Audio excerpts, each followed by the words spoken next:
here's your host, Rod Khleif. Welcome to another edition of Lifetime Cash Flow Through Real Estate Investing. I'm Rod Khleif, and I am thrilled that you're here. And we've got kind of a unique conversation today, a unique guest today. His name's Joseph Woodbury, and Joseph is the founder and CEO of Neighbor.com, which is a fascinating concept that I'm really excited to share with you guys, or have him share with you guys. And I think you're really going to enjoy the conversation. It's really about maximizing revenue and ROI on an investment and increasing your NOI on an investment. So I think you'll get a lot of value. Joseph, welcome to the show. Yeah, thanks for having me. Absolutely. So why don't you give us a little background on you maybe to start, and then talk about Neighbor.com. Great name. Yeah, so I came out of the kind of private equity consulting world, worked for a private equity shop here in Utah, and then for a consulting group called Bain & Company out in Texas. And then we started Neighbor with myself and two other co-founders. Neighbor is a peer-to-peer storage platform. We're the only storage provider in all 50 states at this point, but it started out as a very small concept where individuals could rent out space in their home or their garage, very Airbnb style, and they could earn extra cash flow on the side. My co-founder actually had the idea because he had this need himself. He needed storage and had a pretty bad experience where all the units close by to him were full and they were all going to charge an arm and a leg. So he found a friend to let him store in his garage. So we kind of turned that into an idea, and it's just taken off all across the country, and it's been a lot of fun. So before we started recording, you kind of alluded to some of the things that are possible on your platform. So why don't you elaborate on those? So what sorts of clients would benefit from Neighbor.com, and give some of the examples of some of the uses? Yeah, so as I mentioned, we started in residential, and that's grown all over the place. In residential, what it looks like is you have a driveway, you rent it out, we put your neighbor's boat on your driveway, you earn a few $1,000s a year in ancillary income. Or we put your neighbor's boxes in your garage, you earn a few $1,000s in ancillary income. Then as time went on, we started branching out into other real estate types, and they've just taken off. First, we branched into small businesses, SMBs. So we started allowing gyms, nail salons, to rent out space. This became really big in COVID as things were shut down, and a lot of these businesses, Neighbor kept the lights on. We had gyms in LA earning $50,000 a year on our platform, and it paid their lease for them. Wow. And they also used it as a way to kind of get into their community. It's great to have these renters come by. They also find out about your business, and all of a sudden they're shopping at your business as well. So like they had an empty room or a couple empty rooms, and they allowed, you basically, you're kind of like a subletting kind of a scenario here, right? That's yeah. Right. Wow. And then, last couple of years, real estate trends just kind of drive us. So you've had a lot of REITs and large portfolio owners looking for ancillary income, and it's a big focus for them. And so we've really gone hard into retail and multifamily. So a lot of the largest billion-dollar retail and multifamily REITs use us as kind of their main source of ancillary income. We'll go on, we'll do a full property analysis across all of their 300 properties across the country. We'll tell them which ones we can monetize for storage, and we'll take storage lockers they've already built or parking spaces that the city made them build, and we'll rent them out for vehicle storage or self-storage, and you can earn millions of dollars in ancillary income to your portfolio. Wow. Yeah. In the multifamily space, very often there's extra land, there's extra parking spaces, there are basements that aren't being used, buildings that may not be big enough to throw another unit in, and they're just sitting there. And in fact, we're buying an asset right now in San Antonio that's got some space like that could probably work. So somebody can rent their garage out, somebody can rent a room in a building out, rent a room in their house out, I suppose. Pretty much anything storage related, either covered, enclosed, unenclosed, parking, whatever, it all applies then. Yeah. Yeah, that's right. It's really about efficiency here. Storage is such a huge category, does about $50 billion in annual revenue. And we've now we're spending about $5 billion a year just on building, the industry is in building new storage. And yet there's all this space already sitting there built. And why don't we use that more efficiently? And Neighbors, the platform that finally brings those together. We have millions and millions of renters coming to our site every year. We're in every city in the country at this point. And so we can take your property and we can just pair that with those renters. And then we don't have to build so much storage. Let's just use the space we've already got. Well, I mean, my brain's kind of, this is brand new to me, and I wasn't really even prepared for this interview today. Full disclosure, I've got a lot of other stuff going on. And, it's kind of piquing some thoughts with me because, I'd love to talk to you about what you feel like is going on as far as trends in the commercial real estate space right now with what's happening economically. I'd like to go there next. But one of the pieces of that is there's a lot of office in trouble. And I could see, potential solution for some of that with your platform. Yeah, Yes? office has just been hammered with occupancy rates, in Right. some cities below 50%. Right. And you look at the prices that some of these office buildings are selling for, and it is, 20% of the prior value. Mm-hmm. And that presents a big opportunity for space change. I think people are looking at this. A lot of people's mind goes office to resi, and Right. there's certainly buildings that works well for. I've been at a lot of conferences this year where it's been interesting listening to guys talk about office to resi, and it seems like most of the guys that talk about it say don't do it. They're like, Right. you buy the building for 50 million and you got to put 50 million into it just to get the plumbing, and the Right. floor plates aren't built right and the windows don't work, and it can be very, very costly to do a resi conversion. So it really works in these like downtown, high density, downtown Manhattan. You can make an office to resi work. Right. No, it's extremely expensive because they're not plumbed for residential. They're not wired for residential. The ingress and egress has got to be there. Maybe there are fire restrictions, hallway sizes. There's so much to it. It is very complex. I mean, hotel to residential conversion, that's a whole different story because a lot of them have a little kitchen or whatnot.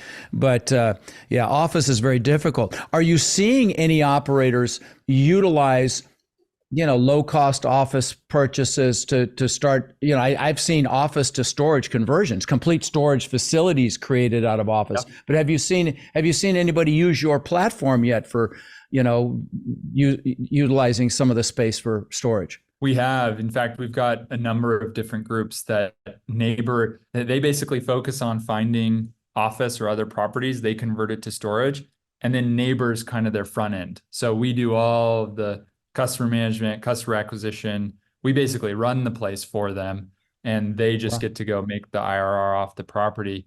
And honestly, we've dipped into it.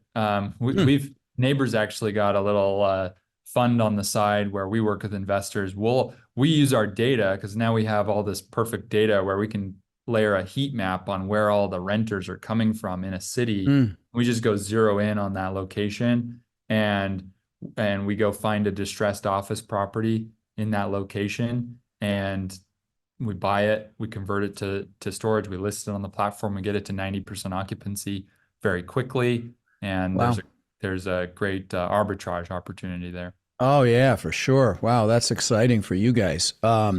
So to talk about how the platform actually works. I mean, what would you compare it to? Would you compare it to an Airbnb or an Uber or something? Do people self-police it where they give each other ratings and all that like those platforms? Can you describe it a little bit? Yeah, it's very similar to the marketplaces you've used. Okay. When a host signs up, that we walk them through a flow. We ask them a bunch of questions about their space. For our large enterprise partners, big multifamily REITs, we actually have a team that will do this for them and kind of onboard them in bulk. And we'll price each space. We'll help determine the right price. And then we ID verify every host on our platform, and then we publish them live. The renters come along. We collect a lot of information from the renters, exactly what they're trying to store, how long they want to store it. All that information gets communicated to the host when they place a reservation. And then we handle like all the payments. We do all the messaging. There's on-platform messaging. We also handle, and this is something to think about in storage is, storage operator, what happens if a storage renter stops paying? You actually have to, you can't just get rid of the items. You have to run a formal auction process that's different in every state. We do 100% of that on behalf of our hosts. So if Oh, wow. if a renter, this doesn't happen very often, but if a renter decides to stop paying, we actually cover the payment. So we'll keep paying out the host even though we're not getting paid, and Wow. we'll go and take care of disposing of those items and Wow, the that's renter. huge. So it's full That's service. huge. We do Yeah, everything. that's huge. Love it. How do you market your company? I'm just curious. This is for my own edification. How do you get it out there that this is even available? Because I'd never heard of it. So, of course, that doesn't mean anything because I'm kind of I live in a shoebox. But how do Yeah. you market this thing? We're across all the marketing channels. We'll do Mm, TV, billboard, radio, digital okay. ads. But an important piece for us is now that we're we're the first storage provider in the world to operate in all 50 states. You look at Mm, public storage, extra space storage, they're in right. 39 states. And Okay. so with a footprint like that, we can really start to make an impact on SEO. So we have a huge kind of organic SEO where when someone searches Topeka, Kansas storage or downtown Washington, D.C. storage, we can pop You, up one of the top results and oh, bring that's great. renters that are looking for that. Nice, nice, nice, nice. Yeah, I'm all about marketing, so that's why I asked the question. Again, that was more for me than anything else. So talk about the trends that you're seeing, because obviously you've certainly got your finger on the pulse of the storage market, but in probably commercial real estate in general. So maybe you could talk about what you're seeing, what your thoughts are, maybe your opinions on where we are economically in commercial real estate and what you feel like the horizon looks like. Yeah, I mean, and this may sound like stating the obvious, like who doesn't know this, but for me, the story is just interest rates. I mean, Yeah. that's what you're seeing common across all of them. Office is obviously unique in that they've got historically high vacancy rates, but I just saw a chart on multifamily where it showed that we're hitting the highest delinquency rates in multifamily that we've seen. And like, how do you make that? How do you pair that with the fact that we're also at historically low vacancy rates? Multifamily is doing very well from a vacancy standpoint. So why are Hmm. people going delinquent? And I think it's because properties were underwritten at a certain interest rate environment, and now term loans are going to start coming due. 2024 is supposed to be the big year for that. Oh, you delinquency in the operators, not the tenants, correct? That's right. I wasn't tracking you. Yes, we're seeing multifamily deals go south. Please continue. I apologize. Okay. Operator delinquency and Right. so I think multifamily is an even more interesting story than office, because office you can point to the vacancy rates. Multifamily you can't. The vacancy No. rates are low right now. Well, And yet I can tell you why it's happening. It's so many of these guys got bridge debt. right. They got adjustable rate debt, and the rates went up, and they're in deep trouble. I mean, I've got a couple myself we're dealing with. We'll handle them, but a lot of operators got crushed. That and insurance has gone way up. Yep. Taxes have gone way up. And yeah, we are at record occupancy. But the other thing I'll tell you, I'm kind of stealing your thunder here, I suppose. But I wanted to interject when I realized what you were talking about is these C-class assets are in trouble too, because that demographic's getting killed. I go to the grocery store and I'm like, 150 for that? Are you kidding me? And they're just getting killed. So I think that's a component as well. Anything you want to elaborate on what I just said? Well, I just add in there the rent factor as well. Like you saw people start to get in trouble in 2023 when rents were at historic highs. Now Right. those rents are starting to come down and more Right. term loans coming due. 2024, I think is going to be, as you mentioned, I'm bearish. Yeah. I'm Right. bearish on the prospects. I think the economy will start to recover, but you'll see Mm. some lagging effects in commercial real estate that won't be pretty. And I think you're going to see two types of operators show up here. There's going to be the operators where like the easiest thing to do on some of these is just going to be walk away from the Yeah. property. Yeah. But if you can hang on to your shirt and find a way to bridge the gap on the property, it's going to put you in all the better position, 3 years from now when sale Yeah. prices come back. And so I think that's why you see these sophisticated operators, the operators that own large portfolios. If you listen to their earnings calls, their public company earnings calls, they're talking about ancillary revenue because they're Mm. saying, we're going to be a good operator. We're going to find a way to monetize the property. We're going to get through this, even though we might be upside down. And we're going to come out the other side looking Yeah. like a genius because Yeah. our returns come back. Yeah, I will tell you. The catchphrase right now is "survive to 25." Right, that's the Right. catchphrase in the industry. I will tell you, I see incredible opportunity. Like we've got an asset under contract right now. We're assuming a 4% loan, approximately 7 years left on it, and the guy just got in trouble. And this economy has created some of this and. Just a screaming deal that we've got under contract for 26 million. We're getting it for 20. Just a screaming deal. But I think there's going to be a lot more of that. I think we're going to see some of these multifamily assets come down the pike that these guys just can't hold on, and we're going to see some real opportunity. So I don't know if you feel the same way, but. Well, one player I'd call out here that I think has long been a very innovative player in the space is EQR. They do a great job of they're kind of very forward thinking. I was just listening to one of their kind of earnings statements, and they talked about how they're going to do 8 figures in ancillary income this year. Now they're one of our partners. We're a piece of that. We're a 7-figure piece of that they're counting on for us to deliver for them. And so I love when big operators like that, the EQRs of the world, they're progressive, they're forward thinking, because this is an industry that we've been doing commercial real estate for a long time. So it can be quite archaic, and there can be a lot of old processes from 10, 20, 30 years ago, legal approvals and all of that. And I think it's the operators who are building real estate for the 21st century that are really capturing a lot of the gains right now. And they're forward thinking, and they're willing to think about property. Some people can't get beyond just a core use case. They're like, this is what I do. This is my core. I can't think about anything. Yeah. But smart operators. No creativity. No creativity. Bottom line. Yeah. Yeah. I own a property. How can I make the most money off of that property possible? Yeah. Yeah. That's the name of the game. That's the name of the game. No, I love it. And you're really making me think as well. And we're considering solar on that asset that I just described. We certainly have a parking.